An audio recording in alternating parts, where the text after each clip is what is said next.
Hello homies and सस्ता व्यूक is back. और अगर तुम लोग मुझे नहीं जानते तो मैं व्यूक भाई का फैन हूं और मैं उनकी छोड़ी हुई मांगास कवर कर रहा हूँ। चिंता मत करो, ओरिजिनल कंटेंट भी डाल रहा हूँ सेकंड चैनल पे, जिसमें मैं बताऊंगा कि तुम डीमन स्लेयर की मूवी 99 रुपीज में कैसे देख सकते हो। तो वीडियो को लाइक और चैनल को सब्सक्राइब कर दो अगर कर दिया है तो चलिए शुरू करते हैं। पार्ट 5 शुरू करने से पहले मैं तुम्हें छोटा सा रिकैप दे देता हूँ। तो ये है हमारा भाई सेरस, जिसे ये हीरो पार्टी से निकाल देता है। तो ये बदला लेने के लिए इस हीरो की मम्मी चुरा लेता है भाई। इससे कहते हैं एब्सोल्यूट सिनेमा भाई। और फिर ये इसकी मम्मी के साथ काफी कुछ करता है जो मैं दिखा तो नहीं सकता, बस इतना बोल सकता हूँ, स्मैश। दूसरे तरफ ये हीरो की पार्टी के लग जाते हैं जैसे ये सेरस को निकालते हैं। एंड सेरस फिर अपने विलेज जाता है और 3 मम्मियों को उठा लेता है और उनके हस्बैंड खुद से उन्हें दे भी देते हैं। यार क्या चल रहा है ये। और फिर ये भाई अपनी बीवियों के लिए इक्विपमेंट्स खरीदने के लिए पूरे एरिया के सारे dragon and just look at Misaki's abs bro, damn. इतने सारे ड्रैगन मरने की वजह से demon lord literally black dragon को भेजता है। और फिर इन दोनों में काइंड ऑफ एक फाइट होती है जिसमें किसका को बस फॉरेस्ट से बाहर निकलना था, जिसमें किसका सक्सेसफुल हो जाता है पर वो मर जाता है। तो ब्लैक ड्रैगन को कुछ तो करना पड़ेगा क्योंकि वो हार तो गया है, तो वो अपना लीवर और ब्लड दे देता है यार उसे। भाई इस हिसाब से तो राहुल गांधी जी को अपना लीवर किडनी सब कुछ मोदी जी को दे देना चाहिए। एनीवे ब्लैक ड्रैगन के ब्लड और लीवर की वजह से भाई की जान बच जाती है और भाई के अंदर ड्रैगन की पावर आ जाती है। इसका एक और साइड इफेक्ट होता है जिसकी वजह से भाई का बांकाई अपग्रेड हो जाता है, जिसकी मदद से भाई अपनी सारी बीवियों को थका देता है पर खुद नहीं थकता। और फिर इसकी बीवियां डिसाइड करती है इसे हनीमून पे लेके जाने का ताकि इसे सेटिस्फाई कर सके। और बस तुम ये डायलॉग देखो, it was like a dragon. भाई क्या किया इसके साथ ना भाई, ये इतना लकी क्यों है। एक सेकेंड बस। हेलो भाई, तेरी मम्मी का नंबर मिलेगा? और भाई तुम बस ये पैदल देखो भाई, इतना हाई स्पिरिचुअल प्रेशर। भाई कोई लूफी को जाके बोलो 1 पीस छोड़, ये देख इस भाई पे 6 पीस पड़ा है। इसके बाद किंग इसे हीरो डिक्लेयर करता है और कहता है इस ड्रैगन को मार के, जिसे हमारा भाई मार देता है। और उसके बाद भाई के कलेक्शन में एक और बीवी ऐड हो जाती है जो कि हमारे बिग 6 को टक्कर देने वाली है। और हमारा भाई इसके साथ कुछ करने वाला था, तभी उसे फोन आता है और पता चलता है कि हीरो की पार्टी को एक डीमन ने कैप्चर कर लिया है। तो ये सब कुछ देखा था हमने व्यूक भैया की वीडियो में। और अब पार्ट 5 तो हमें कुछ घंटे पहले का सीन दिखाया जाता है जिसमें ये हीरो और उसकी पार्टी डिसाइड करते हैं कि अब उन्हें हीरो का काम नहीं करना है। और यही बात ये इस चर्च के प्रीस्ट को बताते हैं। तो ये चर्च का प्रीस्ट बोलता है ठीक है निकल ले। जो सुन के हीरो शॉक हो जाता है। अगर तुम्हें समझा नहीं तो भाई वो एक हीरो है भाई, अगर उसने अपनी जॉब छोड़ दी तो प्रॉब्लम हो जाएगी। तो प्रीस्ट उसे बताता है कि मेरी सेरस से बात हो गई और अगर मैंने तुझे छोड़ा नहीं तो वो डीमन किंग पे वॉर डिक्लेयर कर देगा, जिसके वजह से काफी सारे लोगों की जान जा सकती है। इन शॉर्ट हमारा भाई कहना चाहता है कि अगर तूने मेरी बात मानी नहीं तो मैं तेरी पूरी कंट्री की। और इसके बाद ये हीरो अपनी स्वॉर्ड और सारे के सारे वेपन्स चर्च को वापस दे देता है और कहता है कि मुझसे हीरो बनने का काम तो नहीं हो पाएगा, जो कि बिल्कुल सही बात है। और देखा हमारे भाई का ऑरा टीम से बाहर निकलती पूरी टीम को ही गाँव भेज दिया। पर लगता है इस हीरो की किस्मत अच्छी नहीं है, क्योंकि जैसे ये बाहर निकलते इन्हें एक इमरजेंसी मिशन मिलता है जिसे ये डिक्लाइन भी नहीं कर सकते। इन्हें पता चलता है कि सिटी में किसी मॉन्स्टर ने अटैक कर दिया है और ये लोग सोचते एक ही तो मॉन्स्टर है, पेल देंगे इसे। और ये ट्राई भी करते हैं पर ये मॉन्स्टर इन पे ही ऊनो रिवर्स खेल के इन्हें ही पेल देता है। और फिर हमें पता चलता है ये मॉन्स्टर है 1 ऑफ 4 हेवनली किंग्स, ममोन। भाई इसका क्या नाम है मुझे नहीं पता, पर भाई का डिजाइन देखो यार, सॉरी डब्ल्यू। और भाई ये क्या तरीका है किसी को पकड़ने का। एनीवे ये डीमन भाई इन हीरो के पार्टी को इतना बुरी तरह कूटता है। हमारे भाई का रिवेंज तो इसी ने पूरा कर दिया। एंड फिर इस मांगा के सबसे डब्ल्यू कैरेक्टर की एंट्री होती है, जो पर्सनली मुझे बहुत पसंद आया। सबसे डब्ल्यू और सबसे ज्यादा हो रहा है हमारे सेरस से भी ज्यादा। और वो कैरेक्टर है ये पिद्दी सा बच्चा।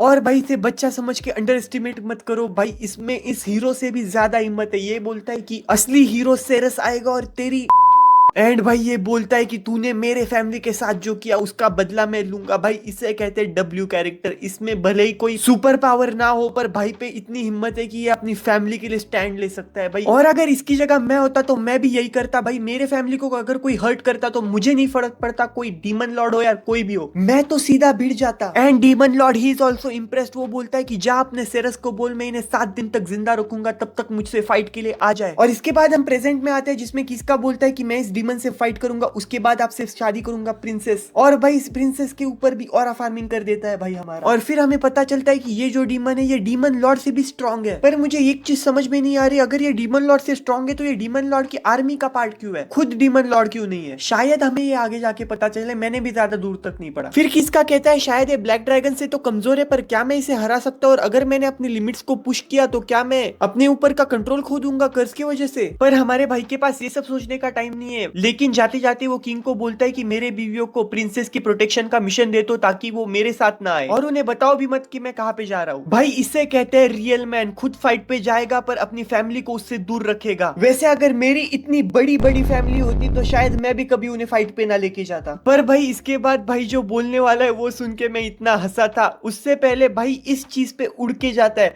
और this is not an dragon भाई, दिस इज पोकेमॉन। और इस पोकेमॉन पे उड़ते हुए हमारा भाई सोचता है कि मैंने इनकी माँ से शादी की है इसलिए मैं इनका बाप हूँ और अब मुझे इन्हें बचाना पड़ेगा, ये मेरे खुद के बेटे हैं। भाई जब मैंने ये पढ़ा हंस हंस के रोने लगा था भाई। और इसके आगे भी भाई रुकता नहीं और बकचोदी करता है। पर इससे पहले हम हमारी लेडीज पे आते हैं जो नॉर्मली अपनी बातें कर रही थी। तभी ये प्रिंसेस इन्हें बताती है कि सेरेस एक बहुत ही डेंजरस मॉन्स्टर से लड़ने गया है और हीरो की टीम भी कैप्चर हो गई है। जो सुन के ये तुरंत रेडी हो जाते हैं हमारे भाई को बचाने के लिए। पर एक छोटी सी प्रॉब्लम थी कि वो इतनी दूर इतनी फास्ट कैसे ट्रेवल कर पाएंगे और इस चीज का भी सोल्यूशन है ये पोकेमॉन। भाई इस मांगा में हर तरफ मुझे पोकेमॉन ही क्यों दिख रहे हैं भाई। इसका नाम ग्रिफिन है पर ये भी पोकेमॉन है यार। एनीवे दूसरी तरफ हमारा भाई बैड एस एंट्री करता है डीमन से फाइट करने के लिए और ये हीरो बोलता है भाई तू पागल है क्या, मर जाएगा ये, तुझे मार देगा। तो हमारा भाई सेरेस इसे रिप्लाई में बोलता है मैंने तुम सबकी मम्मी से शादी कर ली और अब मैं तुम्हारा बाप हूँ और मैं तुम्हें बचाने आया हूँ। और भाई इनका रिएक्शन देखो, दे आर लिटरली शॉक्ड। भाई क्या किस्मत है इस हीरो की यार, पहले तो इस डीमन किंग ने इसे पेला फिर ये रैंडमली उठ के आ रहा है और बोल रहा है कि मैं तेरा बाप हूँ इसलिए मैं तुझे बचाने आया हूँ। और फिर ये डीमन किंग बोलता है तुम्हारा टाइम पास खत्म हो गया हो तो फाइट शुरू करे और इन दोनों की घमासान फाइट शुरू होती है। और हमारा भाई सेरेस इसे डैमेज भी नहीं कर पा रहा था पर हमारे भाई के पास दिमाग है, उसे पता है कि वो हेड टू हेड फाइट में इससे कभी नहीं जीत सकता। इसलिए वो अपने साथ एक हैमर लाता है क्योंकि उसे पता है कि डीमन की सारी पावर उसके हॉर्न्स में होती है। भाई अगर किसी ने रीज़ीरो देखा होगा जो ज्यादातर लोगों ने नहीं देखा तो उसमें भी यही सिस्टम है कि डीमन की सारी पावर उसके हॉर्न में होती है और भाई को बस एक पट से हेडशॉट मारना है और ये डीमन खत्म हो जाएगा। और भाई ये क्लीन हिट लैंड भी करता है पर डीमन को उससे घंटा कुछ फर्क नहीं पड़ता। ऊपर से वो भाई को पकड़ लेता है और भाई का लिटरली हाथ ही फाड़ देता है डैम, और कहता है I am disappointed from you, मुझे लगा था तुम और तगड़ी फाइट दोगे। और हमारे भाई को मारने आगे बढ़ ही रहा था तभी एंट्री होती है हमारे बिग 8 मॉमीज की जो हमारे भाई को बचाने के लिए हवा से कूदती है and damn look at Misaki's abs भाई। तो क्या अब हमारी लेडीज और हमारा भाई इस डीमन को हरा पाएंगे ये हम जानेंगे अगले पार्ट में। और भाई ये वीडियो बनाते बनाते मेरे 500 सब्सक्राइबर पूरे हो गए यार। और इस बात पे मैं बस इतना बोलना चाहूंगा कि अभी क्या अभी अनसब्सक्राइब करो मुझे, मजाक कर रहा हूँ। बस इतना बोलना चाहता हूँ कि अगर किसी ने अपने घर वालों के मोबाइल से भी सब्सक्राइब किया है तो उससे हटा लो क्योंकि यूट्यूब को लगेगा कि ये तो डेड सब्सक्राइबर है, 1 सेकंड वीडियो देखते हैं, लाइक करते हैं और छोड़ देते हैं। इसलिए भाई अनसब्सक्राइब कर दो उनसे, अगर तुम एक्टिव हो तो ही सब्सक्राइब रखो। और अगर तुम्हें इस मांगा का नेक्स्ट पार्ट देखना है तो डैडी अंश नाम का मेरा एक सब्सक्राइबर है, उसका वीडियो देखो, उसने शायद थोड़े आगे तक फाइट कवर की है क्योंकि इसका नेक्स्ट पार्ट जल्दी नहीं आने वाला बिकॉज इसके बाद मैं कवर करने वाला वो माय आंद्रे गर्लफ्रेंड का लास्ट पार्ट, फिर वेलकम बैक एलिस और उसके बाद इसका नेक्स्ट पार्ट आने वाला है। तो अगर तुमसे वेट नहीं होता तो उसकी वीडियो देखो और फिर मेरी वीडियो देख लेना। और हाँ उसके कमेंट्स में जाके बस इतना लिख देना। और भाई काफी सारे लोग शाउट आउट मांग रहे थे तो मैंने सेकंड चैनल पे डिसाइड किया कि मैं तुम्हारी बनाई हुई वीडियोस को रिव्यू करूंगा और अगर हमें वीडियोस पसंद आई तो भाई तुम्हें शाउट आउट भी दूंगा और तुम्हें मेरी वीडियोस का पार्ट भी बनाऊंगा। तो सेकंड चैनल को भी सब्सक्राइब कर लो। और भाई ये कहना तो नहीं चाहता पर किसी को अच्छी एडिटिंग आती हो तो प्लीज मेरी हेल्प कर दो इंस्टा पे मैसेज करके। और भाई अगर तुमने यहाँ तक वीडियो देखी तो भाई बस कमेंट्स में इतना लिख दो भाई कुछ काम कर ले क्योंकि भाई मैं आजकल बहुत ज्यादा यूट्यूब देखने लगा हूँ, वीडियोस भी इसीलिए डिले हो रही है। और ये कुछ कमेंट्स जिन भाई लोगों ने शाउट आउट के लिए मांगा था, सॉरी भाई मैं लिटरली